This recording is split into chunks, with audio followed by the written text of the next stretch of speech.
My Uncle Robert wasn't the kind of man who talked about feelings, not in public and not on purpose. And in our family, he was known as the steady one, the man who always showed up, paid the bills, fixed what was broken, and kept his word even when life didn't keep its promises to him. So when I tell you that his marriage almost ended at 60, I'm not telling you a story about two reckless people who didn't try hard enough. I'm telling you a story about a couple who did everything right on paper and still almost lost each other in silence. And I'm telling it because what happened to them can happen to anyone, especially the people who believe it can't. Because the most dangerous marriages aren't always loud or explosive. They're the quiet ones. The ones where love doesn't end in a fight but fades slowly, like a photograph left too long in the sun. And if you've ever looked at your partner and felt like you were standing beside a stranger wearing the face of someone you used to know, then this story is for you. Because this wasn't about cheating or money or scandal. It was about time, routine, pride, and the slow death of connection, and how one small, uncomfortable, almost embarrassing decision saved a marriage everyone assumed was unbreakable. Robert and my Aunt Linda got married young. Not teenage young, but young in the way people were back then, when marriage wasn't about finding yourself but about building a life before life built you. And they built it properly. Raising children, surviving tight financial years, moving homes, attending weddings, funerals, hospital visits, school meetings, and all those long nights where you sit beside a sick child pretending you're not afraid. And like most couples, they assumed those shared struggles were proof of love. And in many ways they were, because hardship bonds people. But hardship can also turn partners into teammates, and over time their marriage became efficient, like a well-run system where everyone knew their role.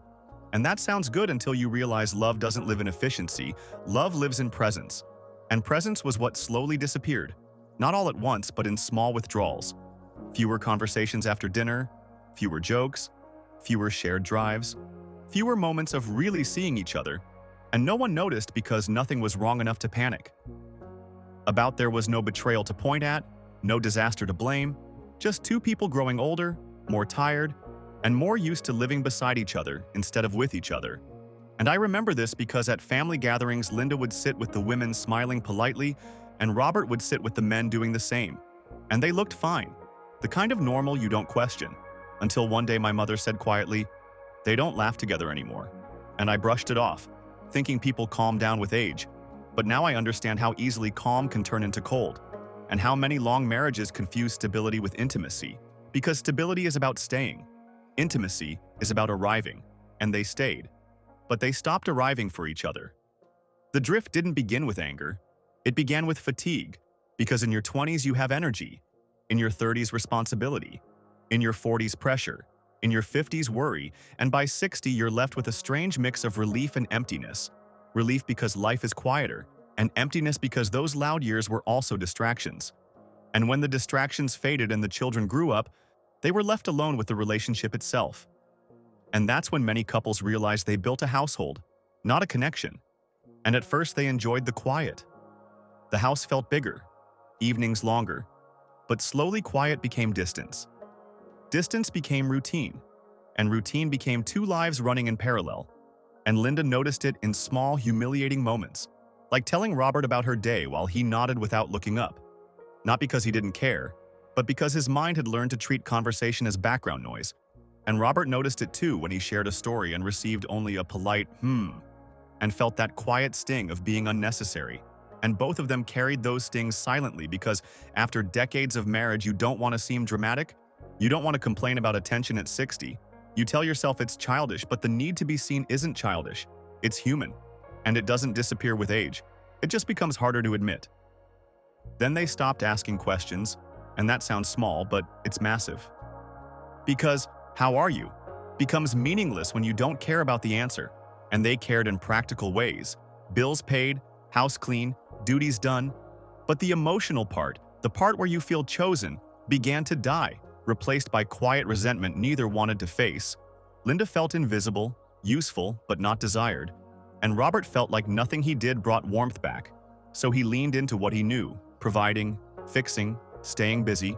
Because when a man can't fix an emotional problem, he tries to fix the practical world instead. And the more he did that, the more abandoned Linda felt. And the more she pulled away, the more unappreciated he felt, creating a spiral where no one was wrong, everyone was reacting, and reacting became a lifestyle. The moment divorce became real didn't happen in chaos, it happened in calm. And that's what made it terrifying, because chaos gives you excuses and calm gives you truth. And after a small argument about groceries, an argument that was never really about groceries but about effort and care, there was a silence that lasted too long. The kind where your mind wanders toward places you promised yourself you'd never go. And Linda asked quietly, "Do you ever wonder what life would be like if it was just quiet?" And Robert, who usually avoided emotional conversations, didn't deflect or joke. He just admitted, "Sometimes." And in that moment, they realized a marriage can end without scandal, without drama, simply from neglect and emotional starvation. And they tried to fix it the usual ways: trips, dinners, smiles for photos, trying to be romantic. But romance without emotional safety feels like acting, and acting is exhausting. So the distance returned the moment normal life did, leaving them even more hopeless, because now they could say, "We tried." And believing you've tried makes quitting feel justified. And Robert told himself maybe this was just how it was now, while Linda quietly wondered if she was even worth being loved the way she needed. And those thoughts are poison, because once emotional poverty feels normal, you stop fighting for emotional wealth. The real turning point didn't come from counseling or grand gestures. It came from vulnerability. Because the night they almost separated, Linda cried quietly in the bedroom. And Robert heard it, and for once didn't walk away, even though tears made him feel powerless. And he sat beside her and admitted, "I don't know how to make you happy anymore." And Linda replied with the sentence that saved everything. "I don't need you to make me happy. I need you to see me." And that sentence forced both of them to realize the marriage wasn't broken. It was disconnected. And disconnection doesn't heal through effort alone. It heals through presence. And that night they talked honestly, admitting loneliness, fear, regret, and the grief of aging. And instead of pretending those losses didn't matter, they mourned them together, realizing the people they were at 60 were not the people they married, and expecting them to be was unfair. So they stopped trying to return to the past and started learning how to meet each other in the present, beginning with one simple ritual, 10 minutes each night where one spoke and the other listened without fixing or defending. And at first it was awkward, but then Linda asked Robert what worried him, and he admitted he feared becoming useless. And she saw his silence differently, and Robert realized her criticism was a cry for connection. And slowly the story they told themselves about each other softened, replacing "she doesn't appreciate me" with "she's lonely," and "he doesn't care" with "he's afraid." And softness led to compassion. And they began remembering together, not to relive youth, but to remind themselves that this person was once safety. And they rebuilt trust through small, consistent acts: listening, eye contact, reassurance. And one day when Linda got upset over something small, Robert didn't dismiss it. He simply asked, "This isn't about the thing, is it?" And Linda admitted she just wanted to feel important. And that moment mattered more than any vacation. Because reassurance is the opposite of resentment. And over time, they began dating again in quiet, intentional ways. Walks, conversations, shared silence that felt safe instead of empty. And Robert confronted his pride, realizing strength without softness is isolation. And he apologized sincerely, admitting he had confused providing with loving. And Linda admitted she hadn't seen how much pressure he carried, and empathy returned, making love feel safe again. And when people ask what saved their marriage, the answer isn't dramatic. It was a collection of small, honest choices repeated daily.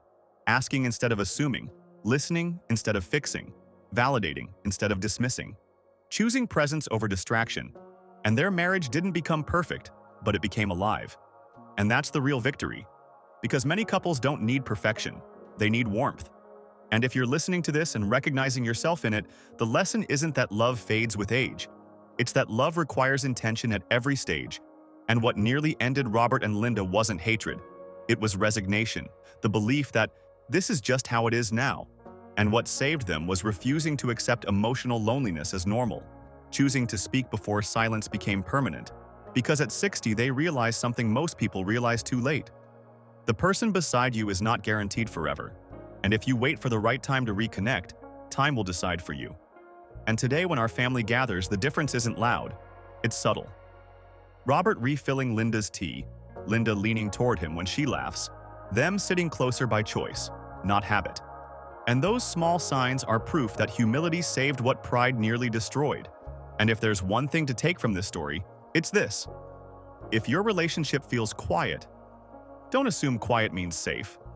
Sometimes quiet means disconnected, and connection doesn't return by waiting. It returns by choosing. So ask one honest question tonight. Listen without fixing. And don't let pride steal the final chapters of your love story, because it's not too late to write a better ending. But you do have to start before it becomes too late.